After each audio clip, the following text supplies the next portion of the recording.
Hi, Cheryl Mays from Rise and Shine Consulting, and thank you for joining me for our moment of elevation, where we spend 10 minutes together, where we get mental, get motivated, and then get moving, get back to work, and implement some of the things that we talk about during this time. I am so excited because I have been diligently working on a program that is going to be launched in September, and it has to do about individual development.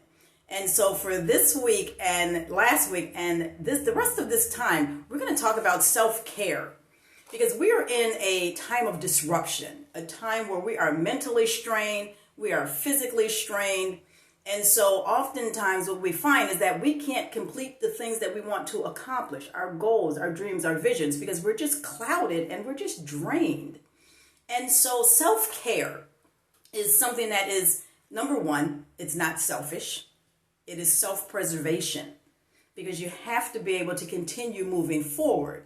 And the only way to do that is that you have to take care of yourself. And so I am so excited also because next week, Tuesday, mark this on your calendars. Next week, Tuesday, I have been working on my program with a doctor of psychology, Dr. Tracy Thomas. And she is going to visit us for our moment of elevation on Tuesday, where she talks about mental stress and mental health and how we actually take care of our minds, because that's so critical for us to be able to get through this time and to still be able to move forward and feel good about what we're doing and who we are. So definitely join us next Tuesday, and I'm going to put some postings up for that. In addition to that, go to my YouTube channel, Cheryl Mays, subscribe, follow us on Instagram at Rise and Shine CF. So let's talk about self-care. You know, there are two things that I want to focus on. Number one is when you think about the situations that you are in as an individual, oftentimes you have a lack of clarity and a lack of focus. And so scientifically, what they say is that when you do good for others, you are 24% more happier and you think more positively. So think about that, because several years ago, I was in a situation where I was looking at my marriage. It wasn't working. We were on the verge of getting a divorce. I was looking at my job. I wasn't happy there. I wanted to make some changes. And so I had to literally stop and think about, okay, how do I get through this?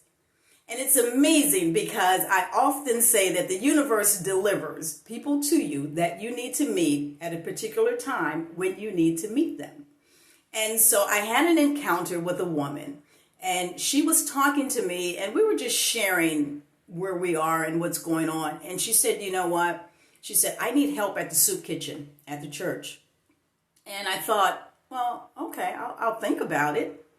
And I'll tell you, I got up that day and I said, you know what? I'm going to go in and I'm going to help out and I'm going to see what happens. I got there, and just being able to be around other people that was in the mood of helping, and then seeing the individuals and talking to the individuals that we helped, I left there. I felt so good about what I had the opportunity to experience. And it wasn't just me giving. They gave to me. It was them also pouring into me. And I'll tell you, I found that my situation wasn't as bad as I thought it was.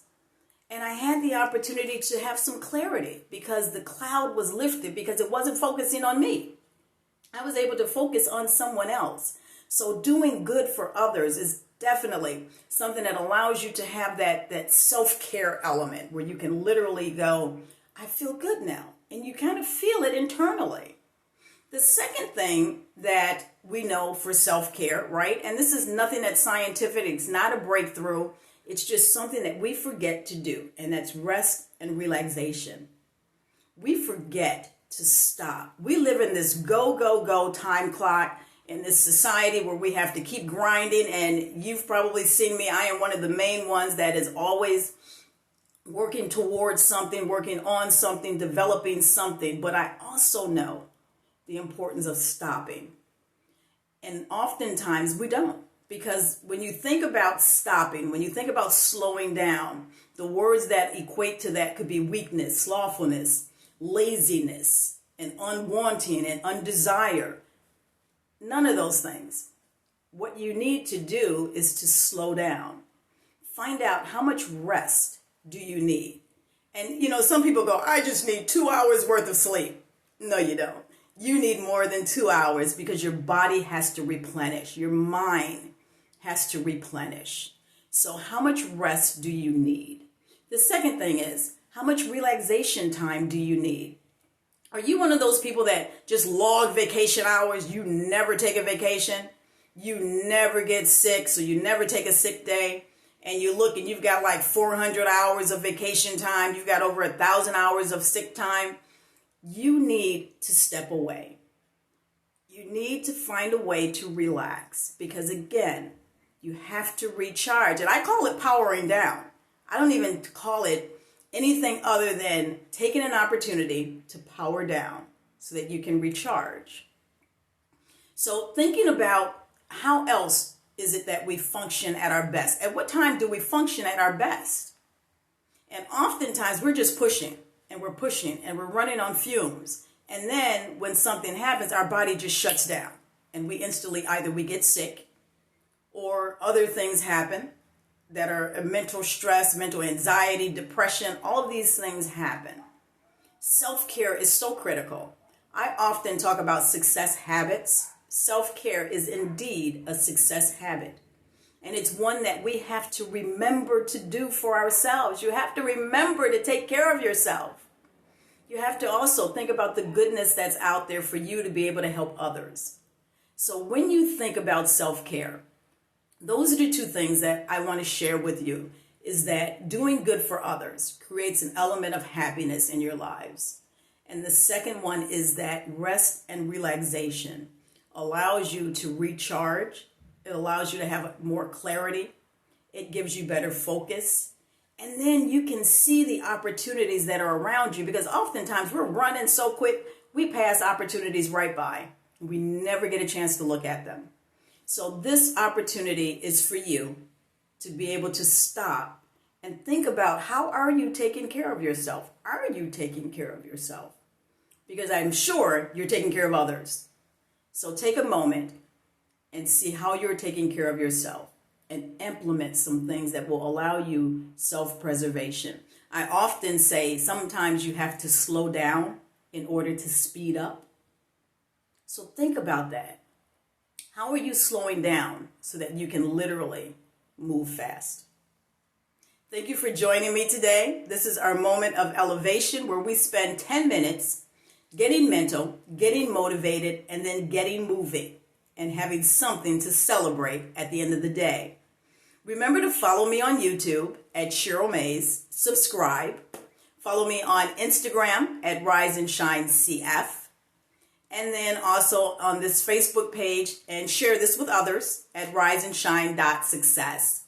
I enjoy coming to you and sharing success tips, principles, strategies, things that's going to allow you to progress and move forward and accomplish the goals and the visions and the dreams that you have in your life. And I am excited for September, so you have got to stay involved. You have got to stay in tune, because September is self-improvement month. And so we are definitely excited about launching our new program, and we definitely want you to be there. So have an amazing day, and remember, get mental, get motivated, and get moving. Thank you for joining me. Cheryl Mays, Rise and Shine CF.